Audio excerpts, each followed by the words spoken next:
This is the new Apple Watch Series 9 and here's the old 8. Here's the Ultra 2 versus the Ultra 1. I'll give you $1,000 to the person who can comment below and spot the difference between the two.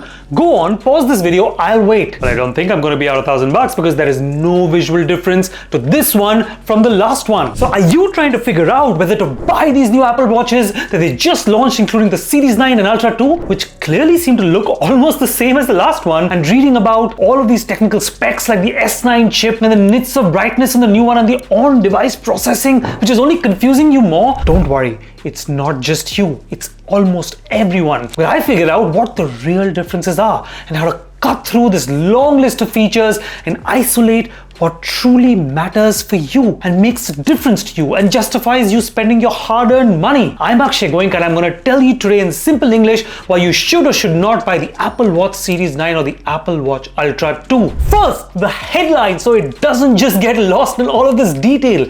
These are new watches, but they're not new. I mean, they are new because Apple says they're new, but when we look closely, not many people can really see the difference, especially on the design or even the features. So if you're looking for tons of new features to justify buying the new versions of these watches, then you're shit out of luck. But I still think that you should buy them. And to find out the real reason, well, you'll have to wait and stay with me for a few more minutes as I promise to make them count. First, let's talk about the design. And as we discussed, there's literally no difference between these and the previous versions, except for one thing. There's a new pink Series 9. That figures, given it's the year of Barbie. Now, if they had just released the black Ultra 2, as per the rumors, we would have had the Barbenheimer of Apple Watches this year. By the way, many of you like my custom watch face on my Apple Watch Ultra, and if you want to get one for free, then just leave me your email in the link in the description and I will send it to you. Next, let's talk about the straps, and the trail and sport bands look and feel pretty much the same as last year. There's also a new fine woven material,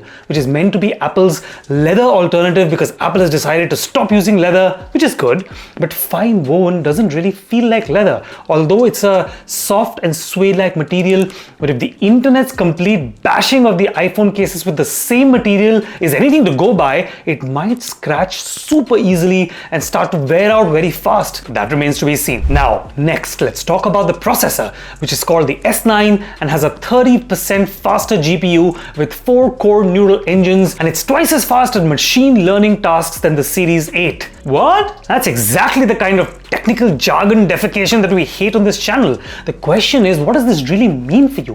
What this means is that for the first time in 3 years, Apple has actually updated the chip on the watch, but it doesn't seem to make any difference in the general sense of speed or peppiness of using it. It hasn't enabled any more battery life from what we can tell. It's still rated at 18 hours for the Series 9 and 36 hours for the Ultra 2, which is exactly the same as their predecessors. So what's the difference? It's allowed this battery, but with a brighter screen, which consumes more energy. So the Series 9 is now almost twice as bright at 2000 nits, which is quite useful, especially if you're outdoors a lot. The Ultra 2 though is now 3000 nits versus the 2000 in the Ultra 1. But as someone who's used the Ultra 1 for over a year, I can tell you that 2000 is enough.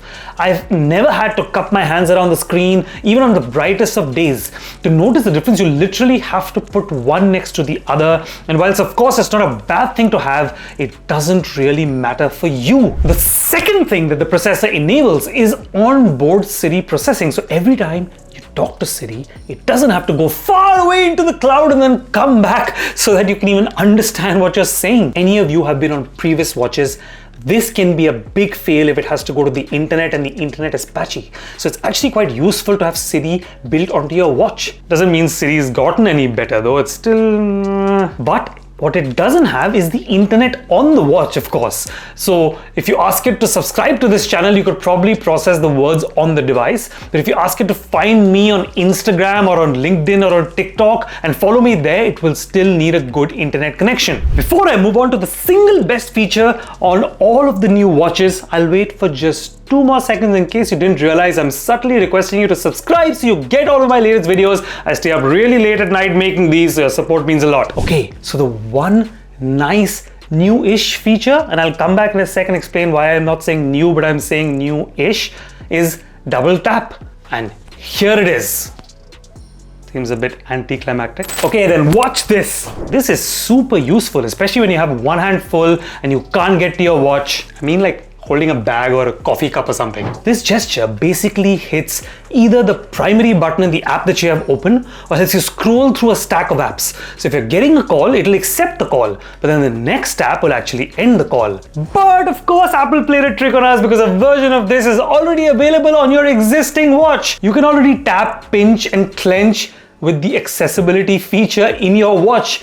It doesn't work as well as the new one, but it's kind of already there, so it's questionable if it's a new feature, hence new-ish. As for Apple, the reason this is better is that the algorithm is new, and this is where Apple just kind of came up with a reason not to push this feature onto the older watches. Apparently, the algorithm is so much more taxing that it couldn't possibly run on the old S8 chip. Sure, Apple, that's the reason. Nothing to do with you wanting to sell more of your new watches. Notice, of course, that they're incepting this feature and interaction method into your brain with the watch. It's like a trailer for the real movie, with the movie being the Apple Vision Pro, which has exactly the same gesture to control it. And click the link right here to watch my full video on that thing, which is, unlike this watch, which is barely an upgrade, it's actually something that will blow your brains out of the water and is going to change the direction of consumer technology forever. Oh, one last thing. It's a fully carbon neutral watch. While the irony of Apple being the same company which held on to its charging cable until the EU had to ban it, telling us that they're now being environmentally friendly isn't lost on me, it's still an impressive feat to have a fully carbon neutral watch, and I'll tell you why. It's everything from the energy and emissions of the production, to the packaging, to the assembly, to the shipping, and even the energy that it takes for the device to run on your wrist for the average lifetime of use. All of that is carbon neutral. That's pretty impressive. There were quite a few expectations from this that could have come through in this version but didn't. A circular design, proper battery on the S9, rotating bezel inputs like the Galaxy Watch, which is actually pretty cool. But not this year. The Series 9 is an incremental update and it starts at $399, the same as last year, and the Ultra 2 starts at $799, once again the same as last year. So, should you buy the Apple Watch Series 9 or the Ultra 2? Answer in both cases is quite simple. They're fabulous watches and totally worth the buy if you're buying for the first time or if you're upgrading from a really old version of the Apple Watch. But if you're upgrading from a Series 8 to the 9 or the Ultra to the Ultra 2, absolutely not worth it. So save your money on this one if you're just doing a small upgrade, and maybe spend it on the Apple Vision Pro next year, which to me seems like worth emptying your bank account and defaulting on your mortgage for. Don't believe me? Check out my video talking about what could be the single most innovative consumer product of this decade. See you there.